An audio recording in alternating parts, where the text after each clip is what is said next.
Hi guys! Ngayong araw, samahan niyo akong pumili ng wall fan para i-donate sa aming chapel.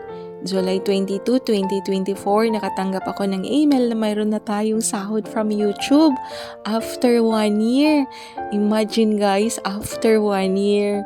Sobrang saya ko guys dahil nangako kasi ako na pag nakasahod na ako sa YouTube, magdodonate ako ng wall fan sa aming chapel. Sobrang pasalamat ko kay Lord dahil ngayong araw, tutuparin ko ang aking pangako.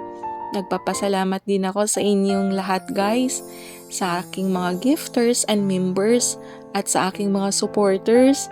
Dahil sa inyo, natupad ko ang aking simpleng pangako na makapag-donate ng wall fan sa aming chapel.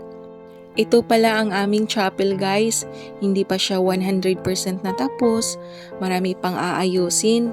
Sana bigyan pa tayo ng blessings ni Lord para kahit maliit, makashare ako ng kunti sa pagpaayos ng chapel. Nakabalik na ako sa Cebu guys, sobrang pasalamat ko sa aking sister-in-law, Ate Shirley, at kapatid Dodong Paul dahil sila na ang nag-install sa wall fan sa chapel. Sobra akong nagpapasalamat sa suporta nila. Isa sa mga purpose ko guys sa pagwa-YT, of course makatulong sa pamilya at sa community namin. Kaya sobrang thank you sa panunood niyo sa aking mga videos at pagpalipad at pakulay sa aking pagla-live. Ang aking kapatid ang nag-install ng wall fan dahil marunong siya sa lahat ng bagay, marunong din siya sa electrical. Kaya sobrang salamat Dudong Paul at Ate Shirley. Salamat din kay Altia, ang pamangkin ko dahil siya ang videographer.